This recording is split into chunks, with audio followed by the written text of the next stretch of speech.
Badannya sehat, duitnya banyak, hubungan sosialnya bagus. Jadi sumber cinta, sumber sukacita, sumber keberkahan, sumber kedamaian. Setiap orang rindu untuk bertemu dengan dia. Karena yang keluar dari mulutnya itu selalu aja kata-kata yang menyejukkan, mendamaikan, meringankan. Saya bisa dapat ilmu yang hebat ini, proses saya itu roboh dulu dari sini. Kalau semua orang begitu hidupnya, gak ada lagi orang kerja cari uang. Gak ada. Makanya uangnya juga lari terus. Mencari uang. Kan harusnya uang cari kita. Tahu gak caranya supaya uang cari kita? Sederhana. Allah yang melitut semesta raya ini sudah ngasih bagian dari dirinya. Yang namanya ruhku. Dan itu ditiupkan kepadamu. Ketika ruh itu belum ternoda, masih sama frekuensinya dengan dia yang melitut semesta raya. Komunikasi ini jalan terus. Itu yang disebut dengan frekuensi alami. Jadi kalau sekarang ditanya, kenapa saya tidak bisa mendengarkan suara Tuhan, tidak bisa mendengarkan suara kebenaran, bisa ditebak jawabannya? Apa jawabannya? Karena frekuensi kita sudah tidak alami lagi. Artinya frekuensi kita dengan frekuensi beliau itu sudah mengalami perbedaan. Semakin kontras perbedaannya, maka kita semakin sulit berkomunikasi. Akibatnya kita merasa seolah-olah Tuhan tidak mendengarkan apa yang disuarakan oleh kita. Betul apa tidak? Nah, kira-kira judul kita itu hari ini. Ya? Jadi kenapa kita harus kembali ke frekuensi alami kita? Supaya kita selaras lagi dengan frekuensi alami awal kita. Kalau selaras lagi, kita jadi mendengarkan suaranya, mendengarkan petunjuknya, mengikuti semua visi dan misinya. Dan saya jamin, kalau orang hidupnya sudah selaras dengan ilahi, hidupnya itu ya baik-baik saja. Badannya sehat, duitnya banyak, hubungan sosialnya bagus. Jadi sumber cinta, sumber sukacita, sumber keberkahan, sumber kedamaian. Setiap orang rindu untuk bertemu dengan dia. Karena yang keluar dari mulutnya itu selalu aja kata-kata yang menyejukkan, mendamaikan, meringankan. Harusnya begitu. Itu yang disebut dengan rahmatan lil alamin. Artinya siapapun rindu sama dia. Kenapa? Kalau ketemu dia itu kebingungan saya bebas. Kalau ketemu dia itu kegelapan saya hilang. Kalau ketemu dia itu keraguan saya nyaris tidak ada lagi. Kalau ketemu dia itu energi saya bertambah. Kalau ketemu dia itu seolah-olah saya healing. Saya lebih sehat dari yang biasanya. Harusnya begitu. Ini malah ketemu kita yang ngaku rahmatan lil alamin itu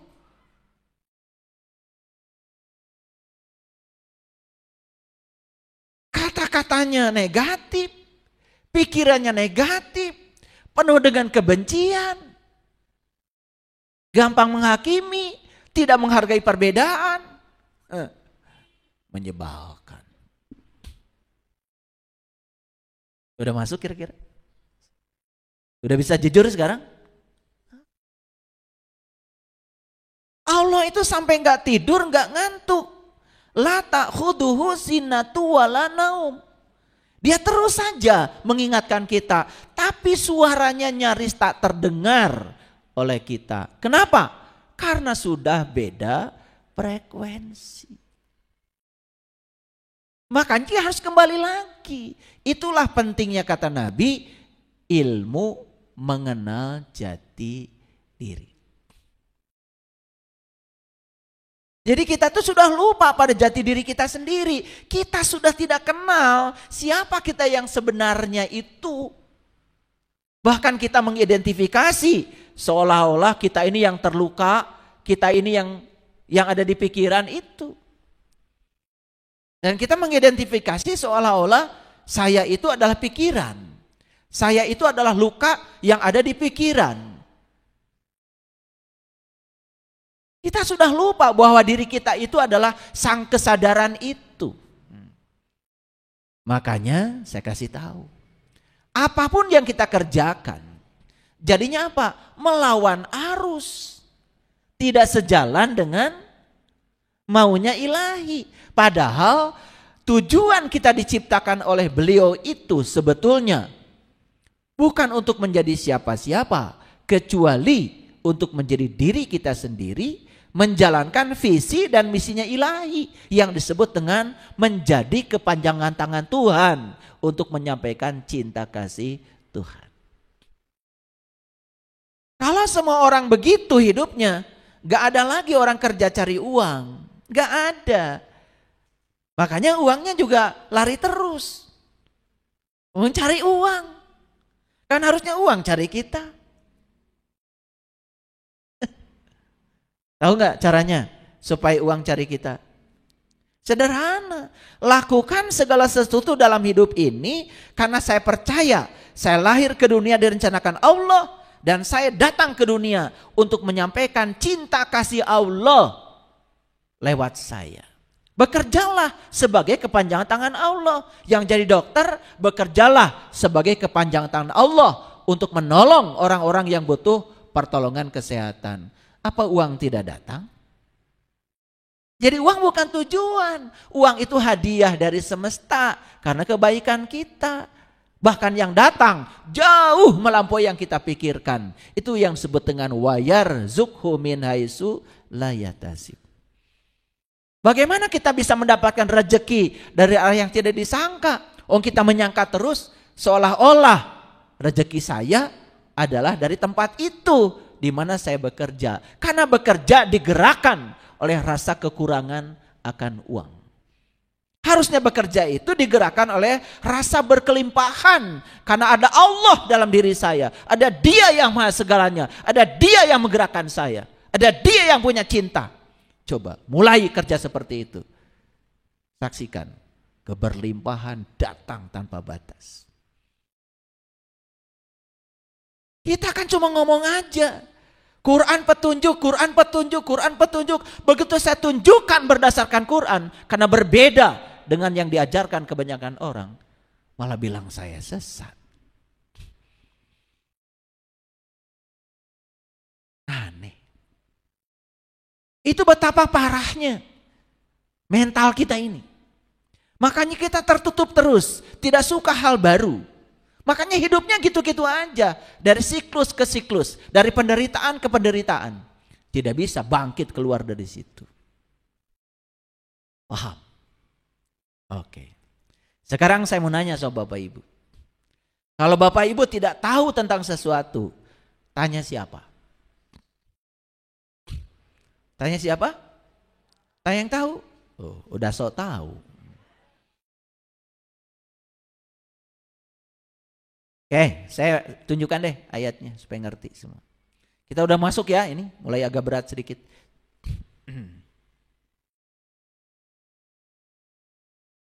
Quran surat An-Nahl, surat ke-16 ayat 43. A'udzubillahi minasyaitonirrajim, bismillahirrahmanirrahim. Wa ma arsalna min qablika illa rijalan nuhi ilaihim fas'alu ahla zikri in kuntum la ta'lamun. Dan kami tidak mengutus sebelum kamu kecuali seorang lelaki yang kami beri wahyu kepada mereka. Udah bisa ditebak ya? Karena ayat ini turun kepada Nabi Muhammad, ya. Jadi Nabi Muhammad juga ya membaca ayat ini bukan hanya untuk dirinya. Tapi beliau juga tahu sebelum beliau ada nabi-nabi sebelumnya yang sudah diutus oleh semesta. Seorang lelaki yang diberi wahyu. Clear sampai situ? Oke. Nah, sekarang apa sih wahyu itu? Sebetulnya wahyu sendiri secara universal itu adalah getaran-getaran ilahi. Wahyu itu bukan kata-kata seperti yang kita tahu. Misalnya, ya, bismillahirrahmanirrahim, alhamdulillah. Kan begitu kita tahunya. Wahyu itu getaran-getaran ilahi. Kenapa Nabi Muhammad bisa menangkap wahyu? Karena beliau ada di frekuensi alaminya beliau. Sehingga resonansi dengan sang sumber wahyu itu. Paham sampai sini? Ya, kayak kalian mau nyetel radio. Kan pasti kalian harus nyetel radionya kan? Samakan frekuensi radiomu dengan frekuensi ya pemancar yang akan didengarkan. Kalau beda frekuensi nggak ketangkep. Makanya ada istilah tuning. Kalau dulu kan radio kita ya ada putarannya kan gitu, betul nggak? Zamannya manual, pakai karet gelang kan itu tuning itu. Sebenarnya tuning itu menyamakan frekuensi. Kalau sekarang kan sudah abad fisika kuantum, semuanya sudah terkuantisasi, makanya sekarang sudah digital. Jadi tinggal ya dipindah-pindahnya pun dengan cara digital. Nah, kita baru bisa mendengarkan siaran dari radio itu apabila kita sudah bisa sefrekuensi dengan radio itu. Jadi sebetulnya siaran dari Allah itu tidak pernah berhenti. Kalau kita mau mengikuti jejak dan langkahnya para nabi, para rasul, bahkan kita pun saat ini bisa mendengarkan suaranya. Bisa menangkap pengertian-pengertian itu. Jadi tidak dibatasi. Karena Allah tidak pernah mati. Beliau abadi. Masuk akal? Oke. Saya mau nanya sekarang. Kalau begitu sekarang getaran ilahi ada nggak di sini? Ada. Loh, saya nggak bisa nangkap. Satu, radionya sudah butut. Dua, sudah beda frekuensi. Yang ketiga, nggak ada baterainya. Gitu aja sebetulnya. Nah, ini radio kita sudah butut. Radionya zaman baheula, tidak di-upgrade, sakit-sakitan. Paham maksud saya? Sudah gitu frekuensinya juga udah berbeda. Dicunin gak bisa lagi. Udah hancur. Udah gitu baterainya juga sudah meleleh. Ini baterainya udah lemah. Lowbat. Dengerin kajian malah ngantuk. Lowbat itu. Maaf ya. Nah, biar yang ngantuk bangun. Kalau nggak digituin ntar nggak sadar-sadar. Saya sengaja sering menghubungkan dengan analogi-analogi yang gampang supaya pengertiannya gampang ditangkap. Paham ya? Jadi wahyu apa? Getaran-getaran ilahi. Jadi Nabi Muhammad, Nabi Isa, Nabi Daud, Nabi Musa, mereka ini adalah receiver yang bisa menangkap getaran-getaran itu lengkap. Nabi Muhammad ya keren banget, lengkap 30 juz. Kenapa? Ya, radionya keren. Sony lah, bukan Changhong. Baterainya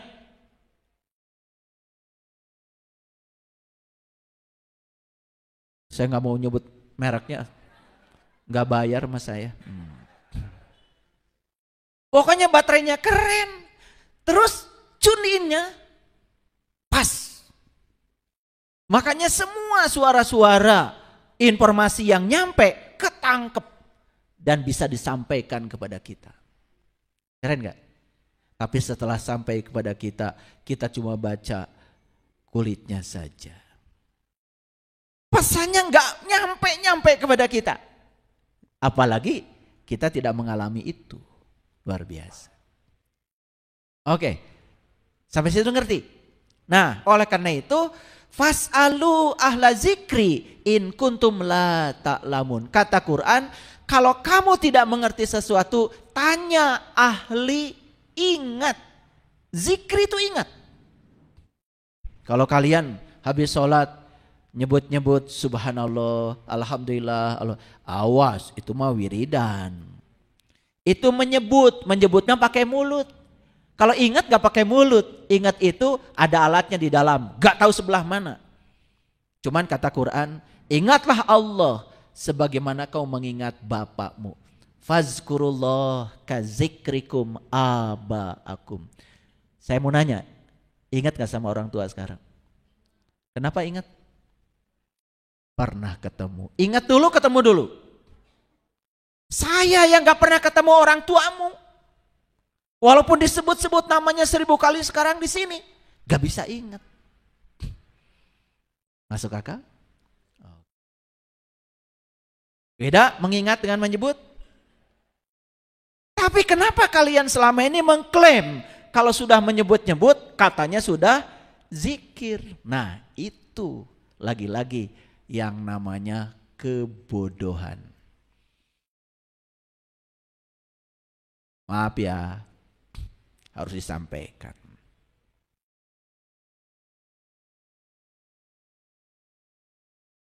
Jadi kalau kita tidak tahu sesuatu, tanya siapa? Tanya ahli ingat, kata siapa? Selama ini kalian tanya siapa? Tanya Pak Ustadz, nggak ada ayatnya. Kalau tidak tahu sesuatu, tanya Pak Ustadz, nggak ada.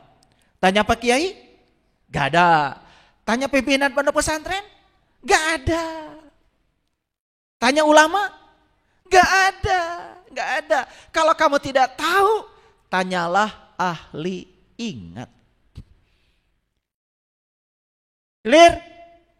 Siapa ahli ingat ini? Ya orang yang sudah ingat kepada Allahnya. Siapa dia? Yang sudah tahu kenal kepada Allahnya. Dulu Nabi Muhammad seorang laki-laki yang dapat wahyu. Sekarang siapa? Tentu saja orang-orang yang mewarisi ilmu itu, yang sudah bisa mengalami apa yang dialami oleh beliau. Itu yang bisa ditanya. Cuma itu. Makanya saya jamin, semua ahli ingat pasti ahli ilmu. Tetapi ahli ilmu belum tentu ahli ingat. Banyak yang ngomong cuma di mulutnya saja, tapi dia tidak ingat kepada Allah. Itulah pertanyaan yang tadi sebelum kita ngaji. Kenapa kejujuran menjadi mahal? Urusan menyebut dan mengingat aja sulit kita untuk jujur. Makanya perintah sholat kan diperintahkan setelah beliau Isra Mi'raj. Masuk akal? Isra Mi'raj itu isinya adalah pertemuan. Bertemu dulu, habis bertemu baru ingat.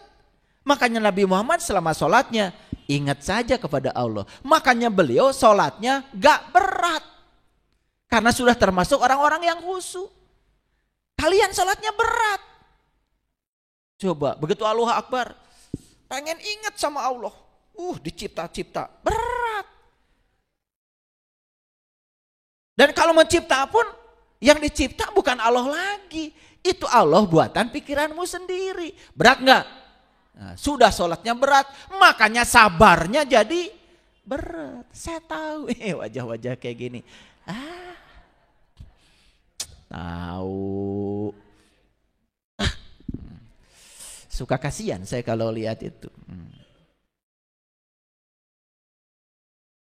Baperan, gampang tersinggungan, dendaman, iri hatian. Padahal sudah sholat. Sabar berat, sholatnya pun jadi berat. Kan inti carinya sholat itu kata Quran. Innani anallah la ilaha illa ana fa'budni wa aqimis sholata li zikri. Dikatakan telah menyembah Allah.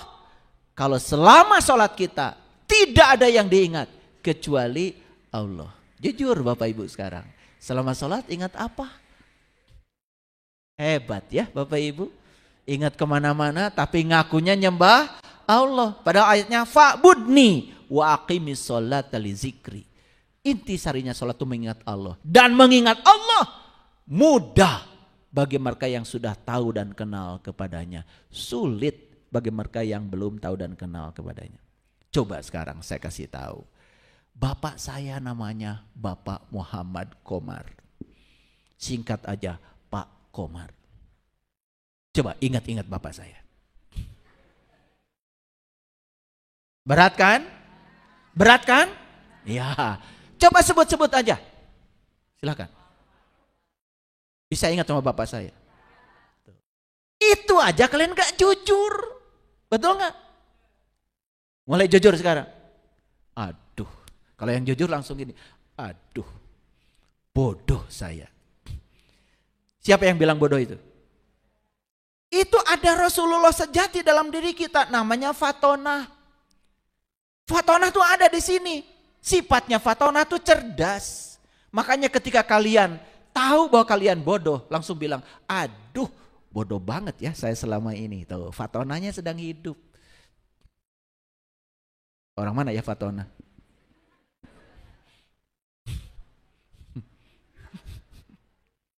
Orang Garut kayaknya.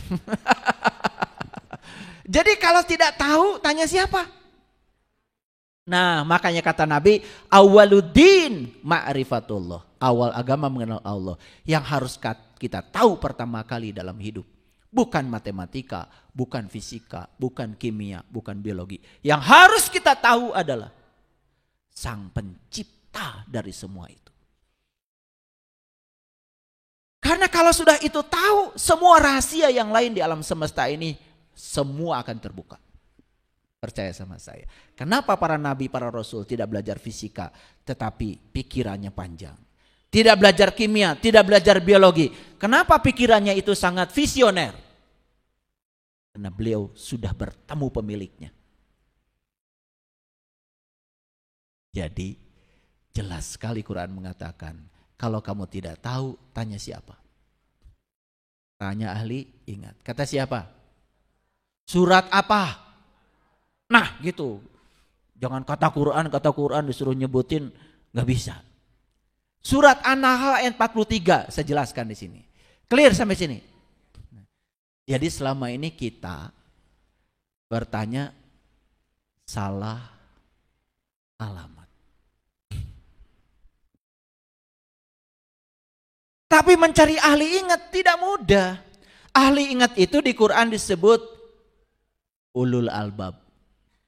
Kalau di zaman para nabi, para rasul itu yang disebut dengan ahlul bait. Ahli baitullah. Apa baitullah? Kata Allah, langit dan bumi tidak akan cukup menampung zatku. Tapi kolbunya orang yang beriman, itulah rumahku.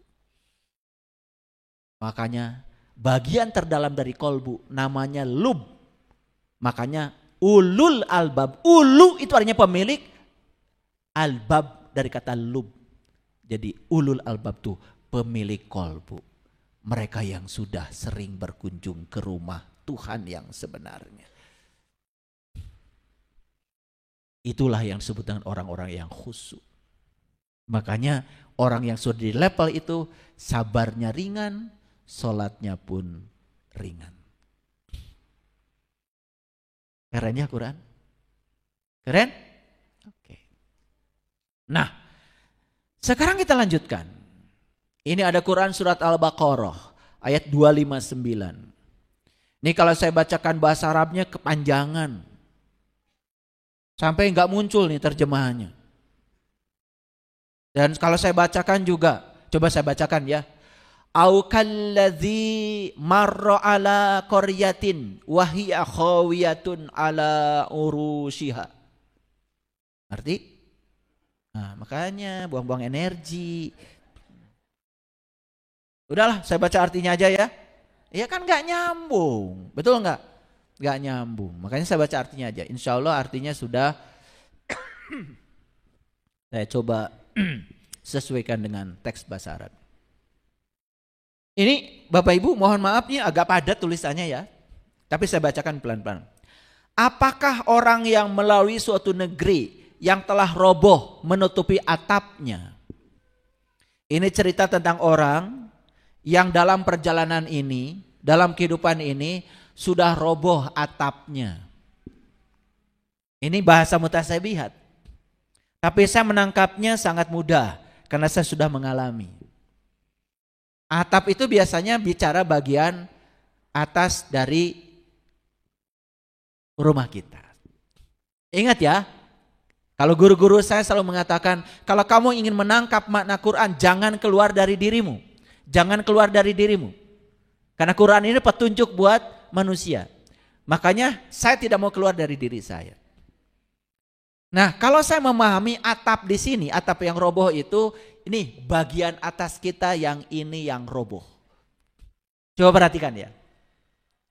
Orang pembuluh darahnya pecah, roboh nggak? Roboh. Kalau atapnya sudah roboh, bagian ke bawahnya roboh nggak? Roboh Bapak Ibu. Orang yang mikirnya negatif ke sini, roboh nggak hidupnya?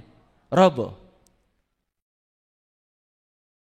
Lihat lagi YouTube saya tentang kekuatan pikiran dan perasaan.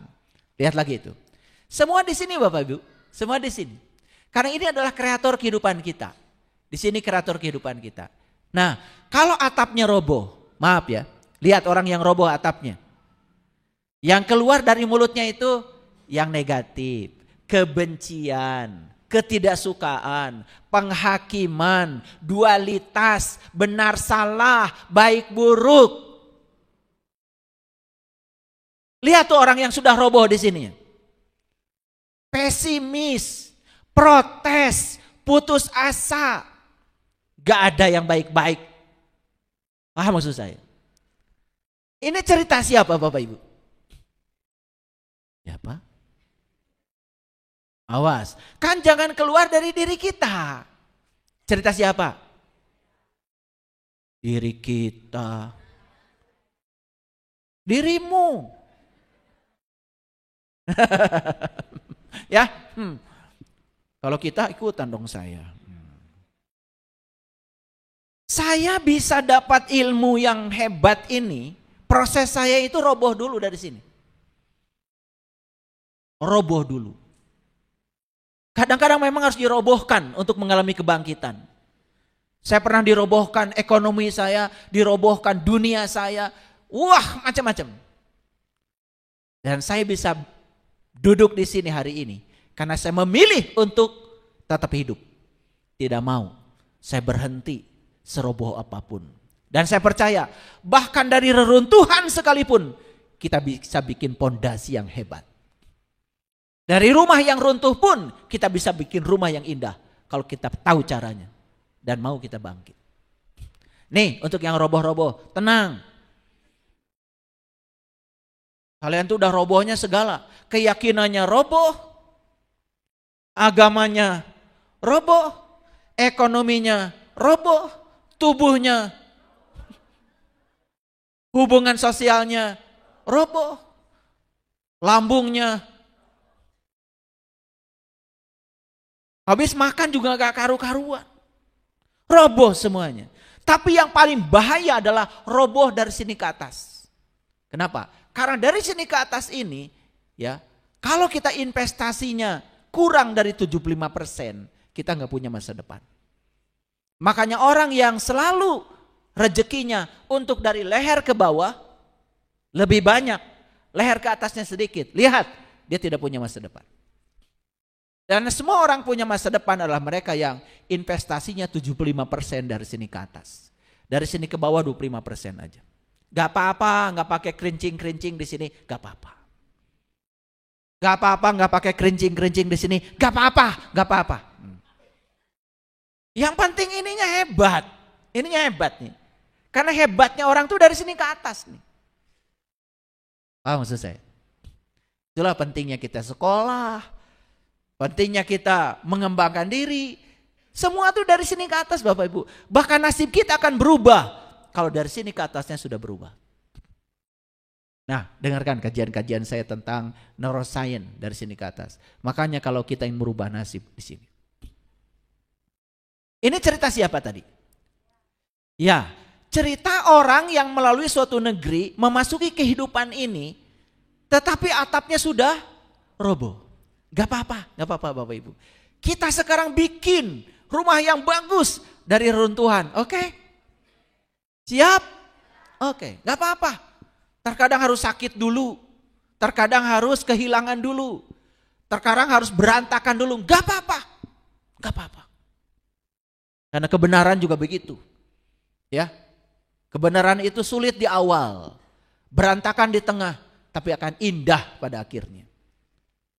Percaya deh sama saya. Saya menyampaikan ilmu itu bukan ilmu katanya, ilmu yang sudah saya jalani. Makanya di komunitas saya itu saya berusaha saya menjadi teladan bagi mereka. Dalam segala aspek kehidupan. Dalam cara bekerja, dalam cara hidup, cara berumah tangga, cara makan. Saya ajarkan semuanya dengan praktek. Bukan nganjurin orang kemudian saya tidak melakukannya. Kan sekarang tuh banyak ya. Nganjuran sedekah. Malah dia paling gede bagiannya. Betul enggak? Iya. Harusnya kan jadi amilin. Ini malah jadi ambilin. Betul Pak tidak? Iya. Kalau ceramah agama kayak gitu, ya nolong orang enggak. Sebetulnya zakat, sedekah di Islam itu perintah supaya kita punya ekonomi yang kuat. Makanya bangun sistem untuk membangun ketahanan ekonomi kita. Lagi tidur pun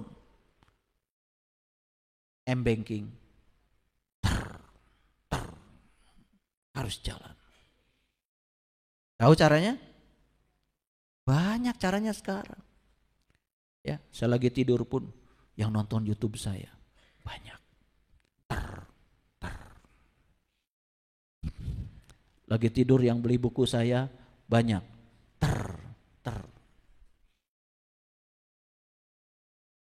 Makanya bangun sistem, itulah pentingnya kita cerdas. Jangan tangan di bawah terus. Coba tangan di atas, keren. Gak apa-apa ya yang hari ini tangan di bawah, gak apa-apa. Darurat.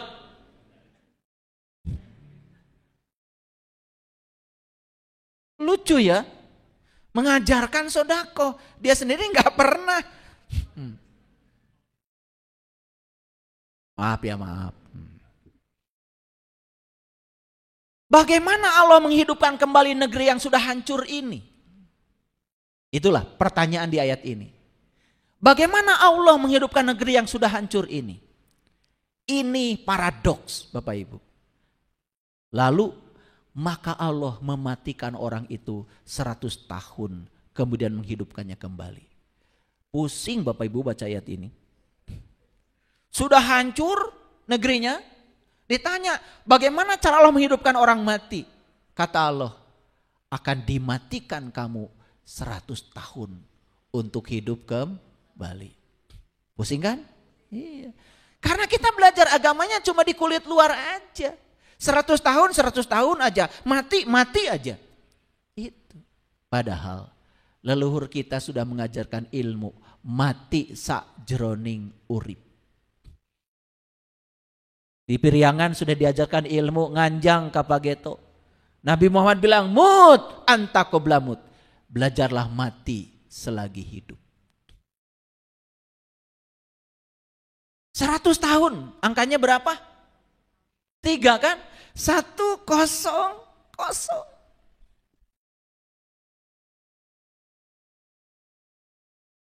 Apa maknanya? Terus terang ya. Saya tidak akan membuka rahasia ini di tempat ini.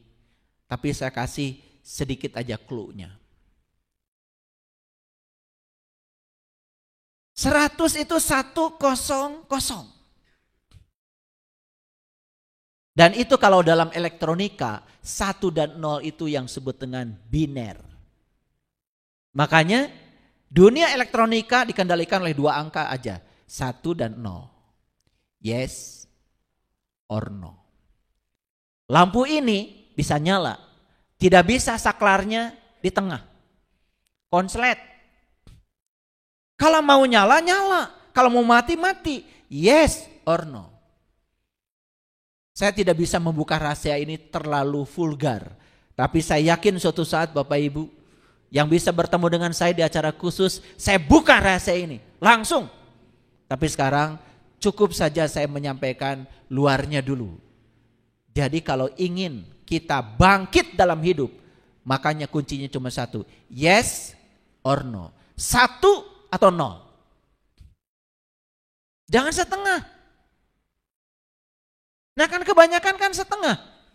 Coba lihat orang yang hidupnya setengah mati. Betul gak? Pergi pagi pulang sore, pergi pagi pulang sore. Cari duit segede pintu, dapat juga enggak. Yang ada kekurangan terus. Betul enggak? Karena hidupnya setengah mati. hidup enggak, mati enggak. Makanya lihat orang yang setengah. Setengah laki-laki. Gak jelas. Setengah perempuan. Gak jelas. Ini saya kasih yang gampang dulu buat Bapak Ibu. Pokoknya mulai sekarang. Yes or no. 1 atau 0 itu aja. Coba mulai sekarang. Kalau iya, iya. Kalau enggak. Kalau mau ngaji, ngaji yang benar. Kalau enggak. Yang setengah-setengah itu enggak benar ujungnya. Sibuk aja ngurusi baju. Oke, macam-macam. Sorban. Pakai minyak duyung. Ilmunya enggak ada. Yang disampaikan cuma kata orang, disampaikan lagi. Katanya dikatakan lagi. Beja dibejakeun deui, pak beja-beja. Kalau ditanya lebih dasar lagi bingung. Bisa nangkap? Bagaimana cara Allah menghidupkan negeri yang sudah hancur? Gimana caranya? Matikan orang itu 100 tahun. Itu bahasa simbolik. Saya hanya bisa sampai di situ aja dulu. Kalau saya urai 100, wih keren. Tapi gak sekarang ya, gak sekarang. Itu aja dulu udah bagus. Ya, lihat 2 angka itu, 1 dan 0. Pokoknya yang paling penting sekarang ibu bapak harus sungguh-sungguh. Mau berkeluarga yang benar. Yes. Jangan setengah-setengah. Mau jadi pengusaha yang benar. Yes. Mau jadi PNS yang benar. Isi absen doang. Kerja kagak. Yang kayak gitu gak dapat berkah. Saya mau pensiun dini. Tempo hari. Saya ditawari oleh atasan saya. Udah Pak Saiful, yang penting Bapak asal hadir aja. Gak bisa, saya modelnya bukan kayak gitu. Kalau saya jadi PNS, saya jadi PNS yang benar. Ngajar 16 pertemuan setiap semester. Kalau saya enggak, ya enggak. Enggak mau saya ngabsen saja. Kemudian saya dapat gaji tiap bulan. Gaji buta, gak berkah. Kalau mau jadi TNI yang benar.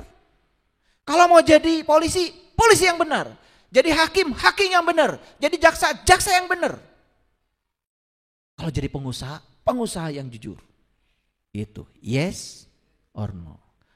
Pasti negeri yang roboh ini bangun lagi. Percaya deh sama saya. Kalau kita jujur Bapak Ibu, modal aja banyak yang nawarin. Tapi kalau kitanya orang setengah culas. Kalau bahasa Qur'annya al-muqtasid.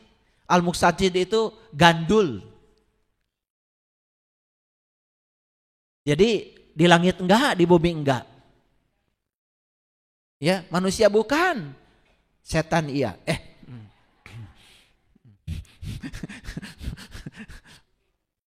Setan makanya enggak ada yang setengah ya. Makanya kalau saya sering nyindir kalau di komunitas saya. Kamu kalau mau jadi Musa yang benar. Kalau mau jadi Fir'aun, udah Fir'aun aja. Jangan jadi musafir. Setengah Musa, setengah Fir'aun maksudnya. Maaf ya, biar bangun tuh yang pada tidur. Jadi cara Allah menghidupkan orang mati gimana katanya? Cara membangun kembali negeri yang roboh gimana caranya? Dimatikan 100 tahun. Keren banget itu ayat. Nih kalau nggak nangkep esensinya bahaya. Tapi saya kasih tahu ya, saya baru bicara kulit luarnya dulu. Dalamnya harus ada pertemuan khusus untuk orang khusus karena ini ilmunya khusus.